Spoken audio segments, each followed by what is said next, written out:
buenas tardes, queridos almorzantes. Este es un programa más de El Almuerzo Picante, que estamos muy contentos de queremos adelantar. El próximo miércoles tendremos a nuestro invitado especial coordinado para este tipo de eventos de elecciones en Estados Unidos, don César Martínez, que nos hará favor de enlazarse desde Los Ángeles, California, para platicarnos sobre este desenlace de la elección a celebrarse el próximo fin de semana, aunque ya hay muchos votantes en Estados Unidos.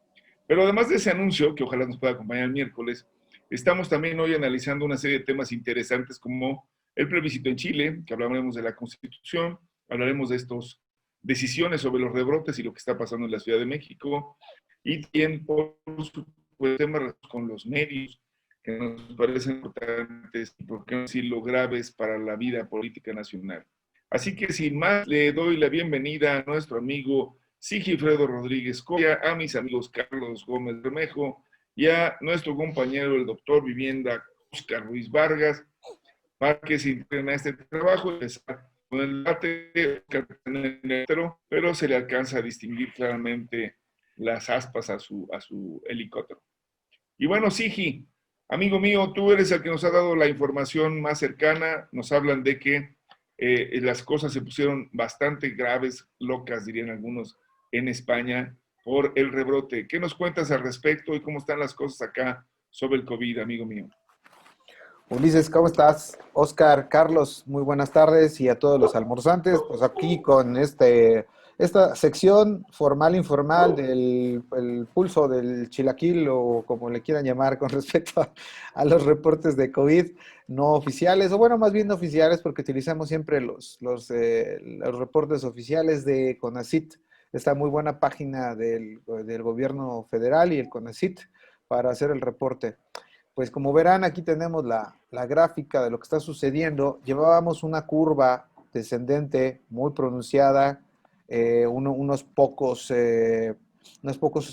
cimas que se levantaban alrededor de por ahí de agosto más o menos, y después seguíamos en bajada. Pues se ha revertido la tendencia y después de que estábamos en cifras más o menos parecidas a las de junio, más o menos, ya llegar a las de mayo hubiera sido fabuloso, pues regresamos a cifras parecidas más bien a las de un mes después.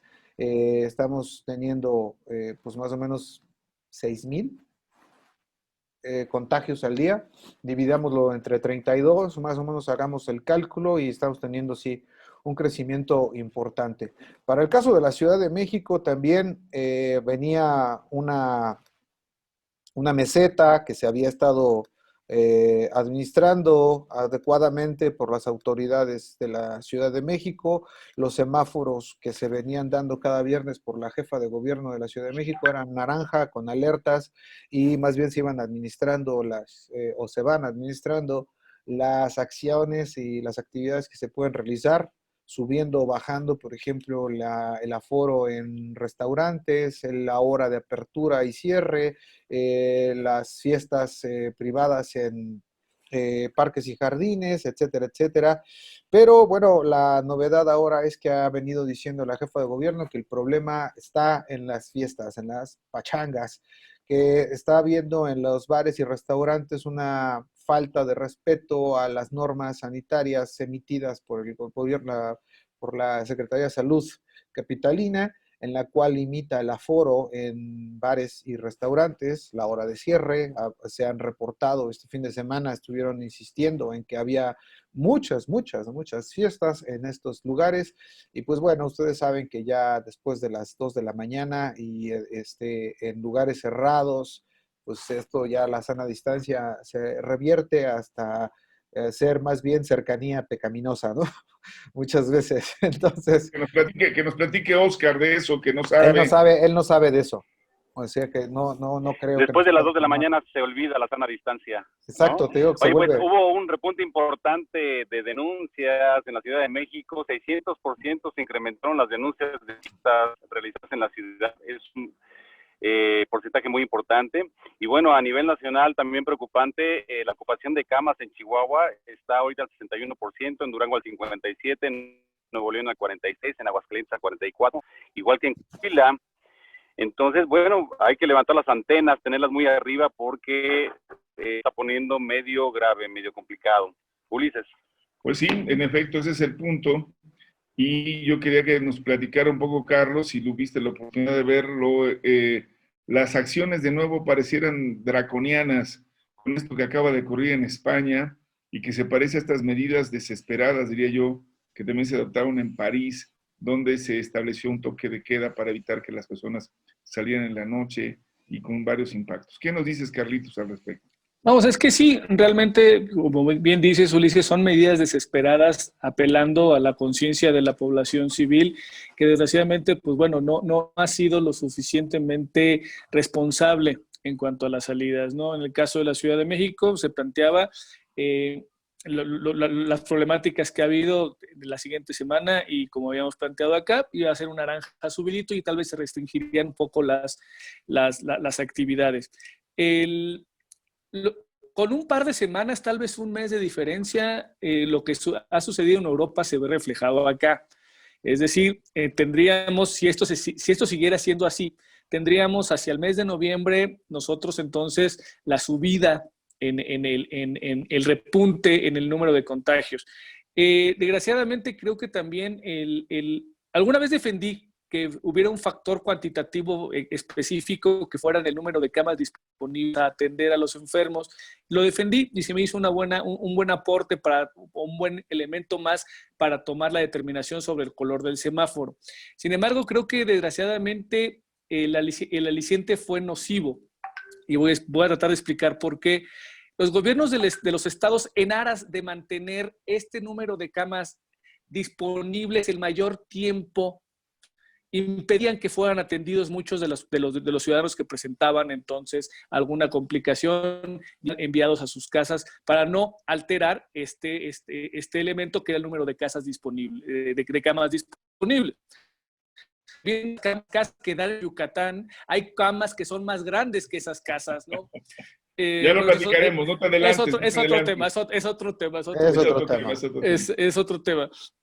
Pero vamos, creo que el aliciente se volvió nocivo y a fuerzas de mantener el mayor número de camas disponibles, se envió a mucha gente sin atención a sus domicilios y esto creo que, o sin atención médica apropiada, y esto creo que también ha aumentado el número de contagios a fuerza de querer mantener la mayor disponibilidad de camas. Es una hipótesis, creo que se volvió un aliciente nocivo y en este sentido también creo que podría ser una explicación, no toda, obviamente, al número que ha aumentado el número de contagios. ¿Tú cómo lo ves, Siki? ¿Sí consideras que ese ha sido un componente? Digo, tú estás por la cosa de que son los bares y nos dice el buen Oscar que son las fiestas y ahora nos plantea algo, Carlos, que es realmente también inquietante. El hacer ambulatorio al enfermo cuando no lo es, con tal de mantener a los indicadores de camas ocupadas por debajo del nivel y así mantenerlo. Tú que eres nuestro más experto y por favor, no seas tendencioso. Digo, está bien, muy respetable la hipótesis, pero bueno, pues ¿por qué no se presentó antes? O sea, tendríamos una curva de ello. ¿Por qué en este momento? O sea, pues más bien una hipótesis se plantea en relación pues a evidencias, a fundamentos. Ya estarían en verde más de uno. Sí, hombre, no, eso ya hubiera pasado desde cuándo. Entonces, la subida, no se explicaría de ninguna manera las subidas y las bajadas, a excepción de algún capricho, decir, ahora vamos a subir la hospitalización, ahora vamos a bajar la hospitalización. Creo que no. Lo que sí es evidente es que mientras se acerca la temporada de influenza, estamos teniendo un crecimiento. Eso es un fundamento y eso son números. Mientras se abren y hay baja en las restricciones en bares y restaurantes, suben los casos. Eso también es un fundamento y hay elementos. Se abren actividades en los diferentes sectores laborales y entonces la gente está más en la calle, porque otro de los asuntos y que es incontrolable, y si no puedes hacer nada, es el transporte público. El transporte público tiene una cantidad de vectores impresionante, diría el clásico, para citar a los y bueno, estás agarrando los tubos, los barandales, las puertas, por supuesto, el dinero, todo puede ser un factor de riesgo. Sí, eso es más importante entonces, lo que pasa es que regresamos a un punto Y creo que la intervención de la jefa de gobierno el pasado, primero el viernes, pero luego hizo un anuncio ayer muy importante. Sí va en el sentido de hacer de verdad conciencia. Esto, yo creo que desde aquí, desde nuestro pequeño espacio de contribución, hay que seguir insistiendo. Yo creo que no hacen falta las medidas extremas si nosotros contribuimos de manera activa a que se tomen todas las precauciones necesarias. No sobran, más vale estar cubiertos, usar el cubrebocas, usar el gel, lavarse las manos, como ha insistido Oscar, llegar a casa y limpiarse los zapatos, evitar hacer alguna cosa que pueda generar. Hacer el amor, en eso ha insistido Oscar. Hacer el amor, sí, pero también con cuidado. Con se puede hacer con tapabocas, con traje, ¿no? Con traje espacial. Forrado Negapac. Eso debe ser horrible, porque entonces no se puede. Pero bueno, yo no quisiera dejar de lado que este tema del rebrote ha sido motivo también de críticas y de trabajo, y a reserva, desde luego, de seguir haciendo el llamado a que nos comportemos. El día sábado estuvo el presidente de gira y estuvo ni más ni menos que en Tamaulipas, tierra también hermana de Oscar Ruiz, porque allá tiene familiares y ha vivido el lugar, y se sabe que él tiene vínculos. Y de hecho le mando un saludo a mi hermana. 40, no. A su sister. Pero se presentó un meeting que terminó en una intervención programada de 40 minutos, decía la prensa, en 3 minutos de López Obrador, porque dijo no hay condiciones para seguir hablando, para que evitar el contagio, pero dijeron que éramos gente de frena. Hoy, en la mañana, está diciendo que no, que fue una movilización de Reforma. Y entonces hablamos ya de un activismo distinto de los medios respecto a su relación con el conflicto de los presidentes.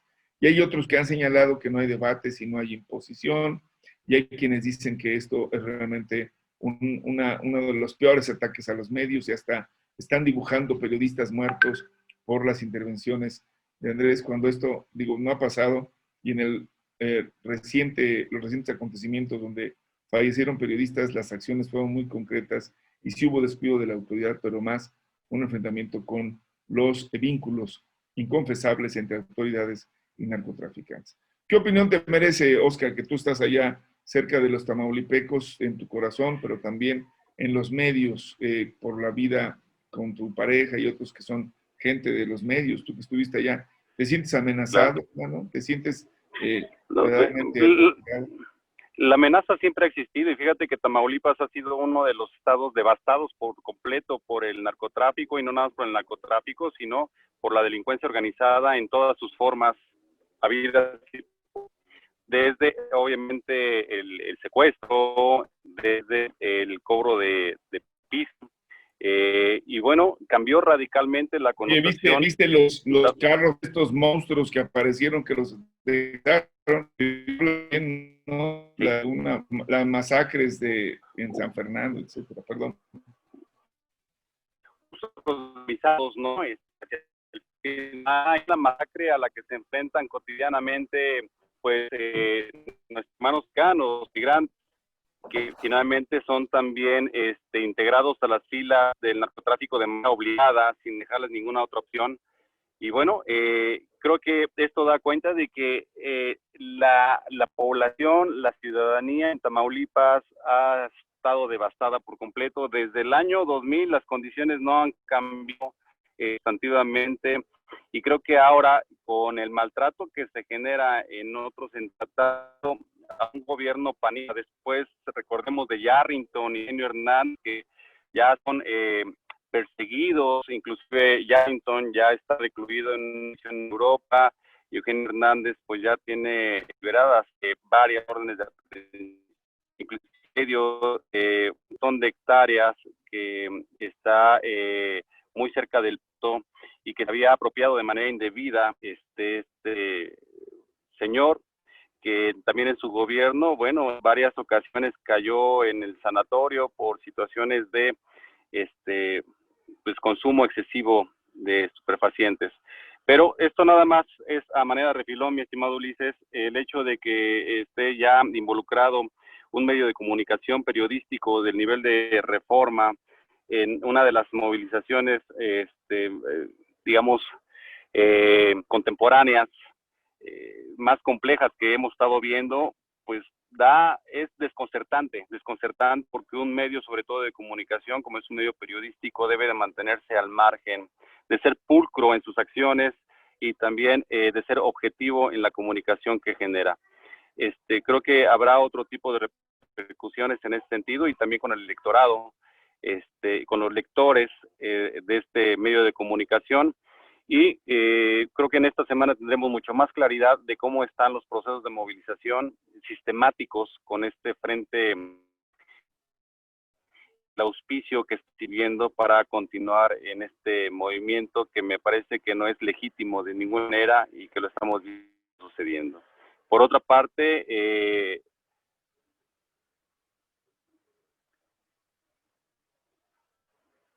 algo le pasó a nuestro amigo. perdón, mi buen Ulises, se me fue el audio. Ya estás, de vuelta. Perdón, el audio se me había ido. Por otra parte, creo que mirarse de manera apta de esta manera, condiciones, y esto implicaba obviamente una dinámica de inseguridad, no solamente para que podemos hacer la que allá hay, mucho menos a estos niveles. Gracias. ¿Y qué opinión te merece a ti, mi querido Carlos? Digo, sobre todo que también en algún momento estaba yo recordando, se cometió el asesinato de un candidato, ni más ni menos que a la gubernatura, ¿no? Un poquito antes de la llegada de Peña Nieto a la presidencia, y ha sido de verdad un estado muy, muy complicado. Y decir ahora que además hay patrocinio de fuerzas de otra naturaleza me parece de igual llamar la atención. ¿Qué opinión te merece, Carlos? No, es un estado que ha sufrido mucho, ¿no? Pero también hay un municipio todavía que se llama Díaz Ordaz, ¿no? O sea, hay un municipio que se llama Díaz Ordaz en Tamaulipas, pero, vamos, yo creo que voy a seguir bregando sobre la misma. El hecho de que no haya una oposición congruente con sistematizada, con opción, con la alternativa, ha hecho que también se polarice mucho, y el descontento que hay que reconocer que existen ciertas poblaciones ciertos sectores de la población que están molestos con lo que Andrés Manuel ha hecho, digamos, y más en un estado gobernado por la derecha, ¿no? Que es el caso concreto de Tamaulipas, ¿no? Entonces también la vinculación ahí del gobernador del estado, que vamos, en todos los eventos, y ha sido tradición histórica, ¿no? El presidente congrega a sus adeptos, es válido, se vale, los hay. El gobernador del estado congrega a sus adeptos, es válido, también los hay. En este caso, en donde ambos defienden posturas encontradas y ha habido incidentes previos de fricciones entre ambas partes, pues también era relativamente predecible que hubiera este tipo de manifestaciones en contra de Andrés Manuel, ¿no? En ese sentido. Entonces sí, se me hizo adecuado como se trató. Pero es un reflejo de lo que está pasando, pues al sector de la población que se siente agredido por las razones que sean, pues no ve por dónde darle cauce a ese malestar, y entonces explotan haciendo barrabasadas como llenar el Zócalo de tiendas de campaña vacías o como aventar cosas, ¿no? Entonces, porque no hay una forma de canalizarla de manera institucional esta oposición, ¿no? Muy bien. Rodolfo Torre Cantú, mi buen Ulises, fue el sí, gobernador que fue asesinado el 28 de junio del año 2010. Ajá. Y su carnal después estuvo también de candidato, ¿no? Una cosa así. Entró su hermano. Sí, su carnal, Simón. Fue un asesinato que además, valga decirlo así, nunca se esclareció, lo cual resulta realmente, además, vergonzoso. Bueno, Muñoz Rocha, de por allá. Ah, bueno. Algunos se acordarán. El desaparecido Muñoz Rocha, que parece que está en alguna playa de una parte del mundo, en algún balneario, en Biarritz. En fin, ¿qué opinión te merece, Sigi? Bueno, digo, los compañeros que tengo mucho por el tema tamaulipeco, yo quisiera escuchar tu opinión sobre el tema comunicación y medios. Realmente, ¿en qué situación consideras nos encontramos entre la relación que tiene Andrés Manuel con los medios y esta acción que al parecer emprendieron los dueños de Reforma para hacer explícito su desacuerdo, movilizando gente pagada, por supuesto, para expresar esta molestia. ¿Cómo la ves? Bueno, antes que nada, Ulises, Muñoz Rocha sí debe andar por allá, por lo menos una parte suya, el calcio, ¿no? Deben de andar. Pero bueno, comentario aparte, la reacción de Reforma, la reacción de los medios en general, fíjate que se, en el mundo, particularmente en América Latina, por los conflictos que han surgido en Colombia, Venezuela, por supuesto, Perú, Ecuador, Bolivia, estos intentos de golpes donde no sé exactamente si es que Washington y su intervención ha dejado un cierto hueco a partir de la administración Trump y ha generado ahí cierto juego y cierta presión de parte de algunas de las clases sociales. Yo, en el caso de Reforma, yo no lo podría separar, digan lo que digan, me parece, y no lo digo por el haya sido como haya sido, ¿no? Sino porque es claro, o sea, porque ya una acción como esta ya escapa a toda lógica. Si bien hemos dicho en este programa, en otros episodios, que los medios de comunicación tienen su propia orientación ideológico, política, partidista, inclusive, que inclusive, pues bueno, en México, Reforma y La Jornada surgen para combatir al PRI gobierno y surgen uno desde la derecha y otro de la izquierda, así que pues no hay nada que ocultar, pero ciertamente también hay ciertos límites y ciertos protocolos que guardar. Esto ya rebasa em, toda mesura atendible, ¿no? Esto ya se parece más bien a una búsqueda desesperada de desestabilizar o de denostar. Me parece que los primeros que terminan siendo desvirtuados es el mismo periódico por esta acción suya. Por supuesto, sus partidarios y aquellos que, como dice Carlos, pues están buscando y no tienen vías y salidas. A mí me parece que sí tienen vías, que tienen salidas, que hay forma de organizarse y que siempre la ha habido y que pues están las formas de organización alternativas a los partidos e inclusive a la oposición. Y como diría también Oscar, y tú lo has comentado, y hay límites para que cada uno se forme. Digo, los periódicos son para una misión que se llamaría informar y generar opinión y tienen que mantener el respeto. Pero no son partidos políticos. Digo, si va a ser así, pues vamos a tener que tener una dinámica diferente. Y me quisiera aquí referir a un tema que creo que vamos a tener que ir abordando más adelante. Se ha convertido un poco en una cruzada de los medios. Alguien lo explicaba originalmente como la falta de, pues, el pago del chayote y de otros tipos de prácticas. Pero cuando brinca hacia una decisión de patrocinar y, bueno, buscar recursos, pareciera que estamos empezando otro momento. Y creo que había que estar muy al pendiente porque esto ya empieza a tocar otras fibras y podemos ver, creo que con mayor claridad que habrá acciones que puedan pasar de la grosería, digamos, tradicional de alguien que le dice, pues no estoy de acuerdo y dice diatribas y utiliza palabras antisonantes, a acciones que puedan de verdad poner en riesgo y de alguna manera obliguen a una reacción que están esperando, ¿no? Ya ven como si es represor y entonces con esto creo que hay que ser muy cuidadosos. Si me permites muy brevemente, por ejemplo, esto ya esta actitud de este periódico me parece ya más parecido a los desplantes locos, desbordados de Gilberto Lozano, sus vituperios. Bueno, el periodista de Univisión, o ¿cómo se llama? El que estaba en Estados Unidos. Jorge Ramos, que también llegó en un plan de yo regaño a los dictadores, échenmelo a andar y quedó mal y se tuvo que mover. Pero también Andrés Manuel es el pararrayos de todo esto, o sea, él en sí personifica entonces la situación y él es el que habla. ¿Dónde está Jesús Ramírez como coordinador de comunicación social? O sea, al final de cuentas, Andrés Manuel hace todo. En algún sentido, sí, claro. Andrés Manuel hace todo y él mismo se vuelve entonces el pararrayos. ¿Dónde está Jesús Ramírez como coordinador de comunicación social? Esa es una buena pregunta. Y otra figura también que se está vislumbrando en el encuadre actual es Pedro Ferriz de Con, convocando a generación de recursos, aportaciones para mantener el plantón de frena en el Zócalo, lo cual me parece inaudito. Un comunicador no puede hacer ese tipo de llamados, ¿no? No porque pierda prestigio ni porque pierda la visión de la información, sino que simplemente no puede ser posible. No es aceptable.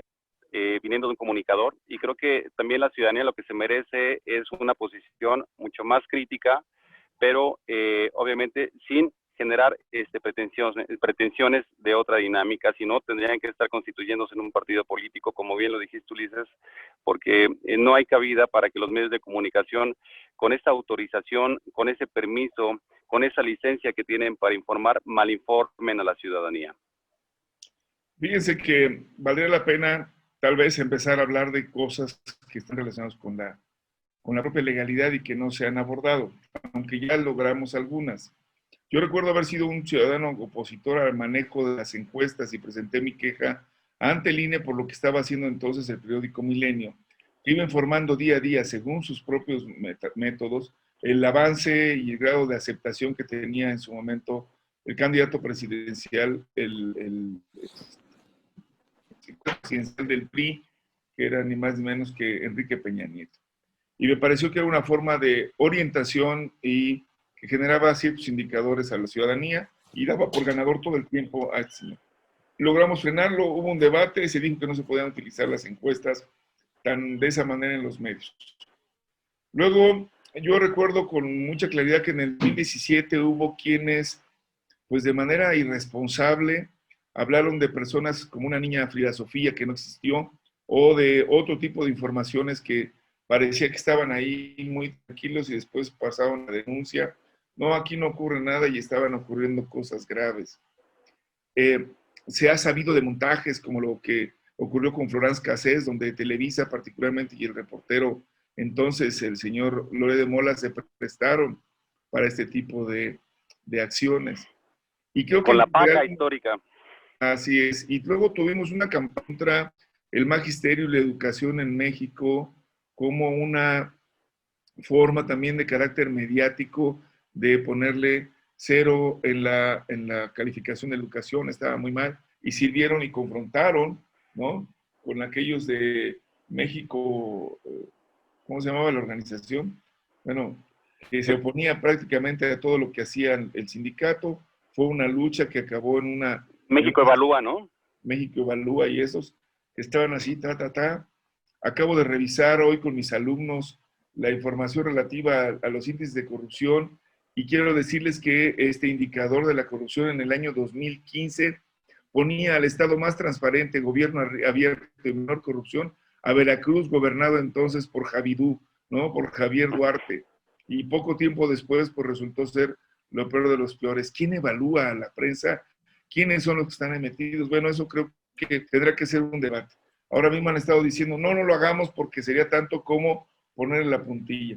Pero yo creo que hay cosas en el horizonte que tal vez serían favorables. El día de ayer se llevó a cabo un proceso plebiscitario en Chile y aquí le voy a pedir a Carlos que nos platique rápidamente en estos últimos 10 minutos que tenemos de transmisión. ¿Qué ocurrió? Porque se renueva la Constitución, o por lo menos ya se aprobó. No va a ser más rápidamente, se parece mucho al proceso que vivimos para la Ciudad de México, ¿no?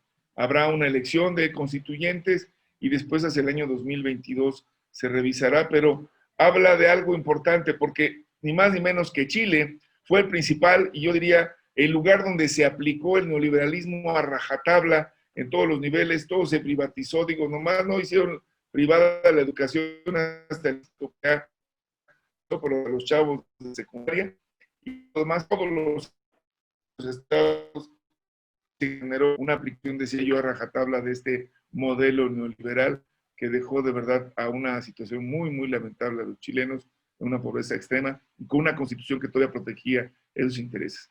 ¿Qué nos puedes comentar al respecto, Carlos, y qué enseñanzas podríamos sacar respecto a esto que hemos hablado de lo que pasa en México? Claro que sí, maestro, sí, vamos, reglas nuevas, vamos, básicamente se refiere a eso, una constitución que tenía por ahí de 40 años, ¿no? Instaurada después del golpe de Estado a Salvador Allende, y que pone a la Junta Militar al gobierno de Chile en 73, y empiezan unas reglas nuevas. Sí, como bien mencionas, es el primer país en donde aplica el consenso de Washington, que se le llamó así, el consenso de Washington, en donde el Estado se retrae, dado que el Estado ha sido ineficiente, no sabe administrar, es gordo, obeso, burocrático, el Estado. Y entonces y así, como efecto dominó, fueron cayendo otros gobiernos más o menos en esta teoría económica acuñada en la Escuela de Chicago de Economía por Milton Friedman y algunos otros teóricos de la economía. La época dorada del neoliberalismo en México ha sido precisamente la de Miguel de la Madrid y Carlos Salinas de Gortari, en donde, vamos, depende de cómo vean las estadísticas, ¿no? O las cifras, entró un montón de dinero a México, y eso es lo que siempre han abanderado como el gran logro del neoliberalismo, ¿no? Entraron carretadas de dinero, pero no era inversión extranjera productiva. Más bien parecía a México un mall tejano en Black Friday, ¿no? Y en ese sentido, sí, entraron carretadas de dinero, y es cuando se volvieron los grandes tycoons, o surgen los grandes millonarios mexicanos, algunos actualmente aliados de la Cuarta Transformación, como Ricardo Benjamín Salinas Pliego, ¿no? Ilustre prócer de este modelo económico, ¿no? Entonces, se está criticando el modelo económico, y la pandemia también ha venido a darle la puntilla en este sentido al modelo económico. Celebro entonces que los chilenos, un país que si bien ha crecido, algunas que los económicos que abanderan esta teoría, esta aproximación de la economía, ven muy positivas. Sin embargo, es el país con la polarización del ingreso más fuerte aún que México, ¿no? Entonces, lo que pasó aquí, los ricos se hicieron más ricos, los pobres se hicieron más pobres, y la clase media, nadie la pela a la clase media, ¿no? La clase media cada vez se hace más pequeña, la clase media en los países que han estado planteando todos llenan la parte de la pobreza. Y así es como está ocurriendo. ¿Qué podemos decir, Oscar? ¿Cómo ves ese proceso plebiscitario y sobre todo la idea de una constitución distinta? Que además hubo movilizaciones importantes durante el año y como que salió a darle un poco de respiro a esa presión social real en ese país, sudamericano. Es sin duda una fiesta democrática, y creo que ha triunfado la ciudadanía en generar este nuevo proyecto de la Constitución. Es la Constitución, sin lugar a duda, la Carta Magna, el marco jurídico que atiende las principales necesidades de una nación. Y en este contexto se pretende que existan 155 personas constituyentes, tomando en cuenta el aspecto paritario, tanto hombres como mujeres. Y me parece que es una gran fiesta. La participación fue mayúscula, 14.7 millones de chilenos participando en este proceso. 77.9% de los participantes votaron por el sí a la modificación a esta constitución, una constitución que va a dar otro aire, que va a oxigenar un nuevo Chile sin lugar a duda, con una nueva visión que me parece que va a ser mucho más democrática, mucho más social, mucho más apegada a la responsabilidad del Estado que tiene que realizar en los espacios estratégicos del Estado, y que dejó durante mucho tiempo de operar, so pena de menguar la capacidad de todos los chilenos en todos los sentidos. Y bueno, hoy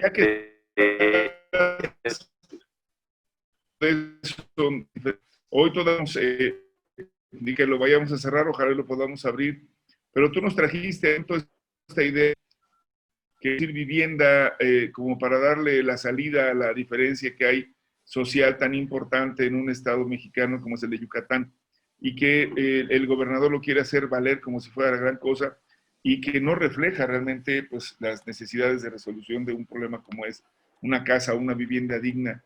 ¿Nos platicas rápidamente, amigo, en este marco que claro, has formado? Por supuesto, la primera CONAVI, que es la Comisión Nacional de Vivienda, actuando y operando con de la República, llevar aquí, pero el particular del fin de semana es que en Yucatán, el gobernador Mauricio Vila Dosal subió a las redes sociales, específicamente a Twitter, un mensaje en el cual decía: estamos entregando ya vivienda, y sacan algunas fotografías y una beneficiaria de este programa.